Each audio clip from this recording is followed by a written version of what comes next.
E aí pessoal, tudo bem com vocês? Esse vídeo estarei falando a diferença entre medidas de tendência central e medidas de dispersão.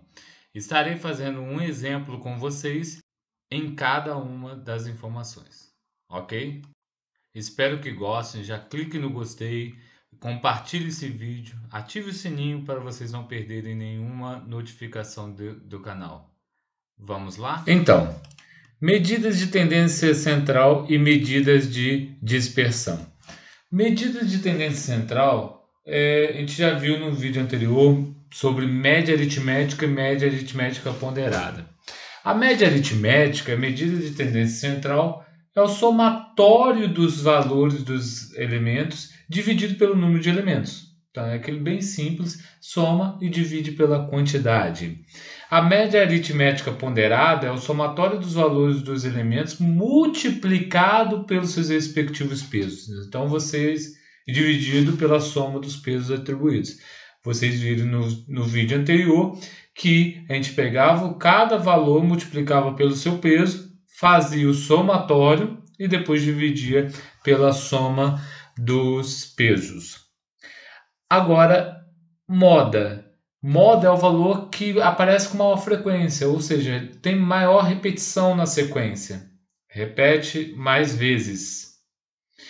E moda, se tiver um número ou um elemento que repete o mesmo número de vezes que o outro, a gente tem nomes especiais. Se tiver dois que repetem, bimodal. Se tiver três que repetem a mesma quantidade, trimodal. E são os nomes especiais para 2 e 3 modas, né? Que tem duas ou três modas. Mediana é medida central em uma determinada sequência de dados numéricos. É o elemento do meio. Basta pegar o elemento do meio. Claro que se tiver quantidade ímpar, existe o elemento do meio. Se tiver quantidade par de elementos, a gente tem que pegar os dois do meio e fazer a média aritmética simples, somar e dividir por 2. O exemplo fala, em cada sequência calcule a média, moda e mediana. Então a média que a gente vai usar aqui é a média simples, vamos somar e dividir pela quantidade. Então aqui tem os elementos 2, 2, 2, 3, 3, 4, 5, 5, 5. Então eu fiz o somatório, vimos que tinha 9 elementos, então dividiu por 9, deu aproximadamente 3,44. Então a moda é aquele que aparece mais vezes, só que o 2 apareceu 3 vezes e o 5 apareceu 3 vezes. Então a moda vai ser o 2 e o 5 e são uma sequência bimodal. E a mediana é o termo do meio, porque quando tem 9 termos, existe o termo central, que é o termo 5. Então o termo 5 é o elemento 3, é a mediana. A sequência 2, eu acrescentei um décimo elemento, que é o elemento 5. Então, faço o somatório, é a mesma sequência, só que acrescentei um elemento 5, então o somatório deu 36. E divido por 10, porque agora são 10 elementos. Então, a média ficou 3,6. A moda passou a ser somente o 5, porque o 5 é que apareceu mais vezes. E a mediana tem que tomar um pouco de cuidado, porque a sequência é composta por 10 elementos, uma quantidade par. Então eu pego os dois elementos do meio, o termo 5 e o termo 6. Faço o somatório e divido por 2. É uma média aritmética simples. Então, dependendo da quantidade de elementos, né? Quantidade ímpar, um elemento central. Quantidade par, tem que pegar os dois elementos centrais e fazer a média aritmética. Continuando, agora a gente vai ver um pouquinho de medida de dispersão. Amplitude, que a gente também viu no primeiro vídeo de noções de estatística, é a subtração entre o maior valor e o menor valor dos elementos do conjunto. Tá? Só pegar o maior valor menos o menor valor. Isso quer dizer a amplitude de uma sequência ou de uma amostra. Variância e desvio padrão, a gente vai ver um pouquinho, né, especificamente cada um deles. Variância, dado um conjunto de dados, variância é uma medida de dispersão que mostra o quão distante cada valor desse conjunto está do valor central, valor médio. Quanto menor é a variância, mais próximos os valores estão da média. Mas quanto maior ela é, mais os valores estão distantes da média. Então vai ter uma diferença entre eles aí, quanto maior. Então vamos ver um pouquinho de diferença entre variâncias, né? Dois tipos. Considere que x1, x2, reticência xn são os n elementos de uma amostra e que x é a média aritmética desses elementos. O cálculo da variância amostral é dado por... Então, se é uma amostra, é o quadrado da diferença entre cada elemento e a média, né, o somatório disso, de tudo dividido por o número de elementos menos 1. Então, quando for da amostra, você vai dividir aquele somatório, né, quadrado da diferença entre cada elemento e a média e dividir pelo número de elementos menos 1. Agora, se for populacional, se considerar todos os elementos da população, aí ao invés de dividir por n menos 1, a gente vai dividir por n, né? Porque a gente está considerando todos os elementos. Nesse caso, o cálculo possui uma pequena diferença. Então, ao invés de usar n menos 1, a gente vai usar o n, apenas o número de elementos. Desvio padrão. Desvio padrão é calculado após a variância. Então vamos ver como que é.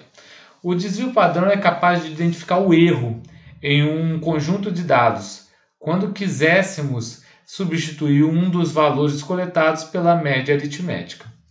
O desvio padrão aparece junto à média aritmética, informando o quão confiável é esse valor. Ele é apresentado da seguinte forma: você coloca a média aritmética, né, representa a coleta de dados pela média aritmética, mais ou menos o desvio padrão. Se essa diferença, se desvio padrão for pequeno, a coleta de dados é confiável. O cálculo do desvio padrão é feito a partir da raiz quadrada positiva da variância. Portanto, desvio padrão é igual à raiz quadrada positiva da variância. Agora vamos aplicar o cálculo da variância e do desvio padrão em um exemplo. Em uma escola, a direção decidiu observar a quantidade de alunos que apresentam todas as notas acima da média em todas as disciplinas. Para analisar melhor, a diretora Ana resolveu montar uma tabela com a quantidade de notas azuis, ou seja, aquela que está acima da média, em uma amostra de 4 turmas ao longo de um ano. Observe a seguir a tabela organizada. Então, ela só colocou as notas azuis em cada bimestre, né, formando um ano. Então, em cada série, sexto, sétimo, oitavo e nono, e teve essas médias azuis em cada bimestre. Antes de calcular a variância, é necessário verificar a média aritmética. Ou seja, a variância depende da média aritmética, então por isso que a gente precisa calcular a média aritmética. No caso, vai ser calculada a média aritmética de cada ano de escolaridade, que já foi calculado aqui, né, a média do sexto, sétimo, oitavo e nono, para calcular a variância da quantidade de alunos acima da média em cada turma, utilizando uma amostra. Então, foi coletada uma parte da turma, então é uma amostra. Por isso, empregamos a fórmula da variância amostral. Então, o que a gente já viu anteriormente é o somatório do quadrado da diferença entre cada elemento e a média. Tudo dividido por n-1. Então a gente lembra que a variância da amostral tem essa diferença que tem um -1 no denominador. Então o sexto ano ficou com a variância de 4,33, fazendo o cálculo, né? Fazendo todo esse processo. Do sétimo ano ficou 8, né, pegando os elementos, né, diminuindo a média, elevando ao quadrado e fazendo o somatório dividindo por 3, porque são 4 elementos, então 4 menos 1. Do oitavo ano, 6,91. Então o processo é o mesmo, a quantidade de elementos é a mesma, então vocês podem calcular da mesma forma. Do nono ano ficou 13,66.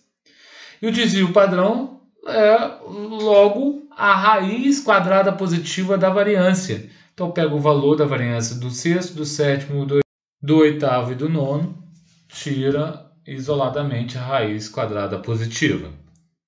Aí você já tem o cálculo de desvio padrão. Então, para concluir sua análise, a diretora pôde apresentar os seguintes valores que indicam a quantidade média de alunos acima da média por turma pesquisada. Então, a representação é sempre a média das notas de cada ano de escolaridade com o desvio padrão, mais ou menos o desvio padrão. Então, aí, essa é a representação, a média e o desvio padrão de alunos acima da média por bimestre. Espero que tenham gostado. Compartilhe esse vídeo, inscreva-se no canal e ative o sininho para não perderem nenhuma informação desse canal. Até o próximo vídeo. Muito obrigado.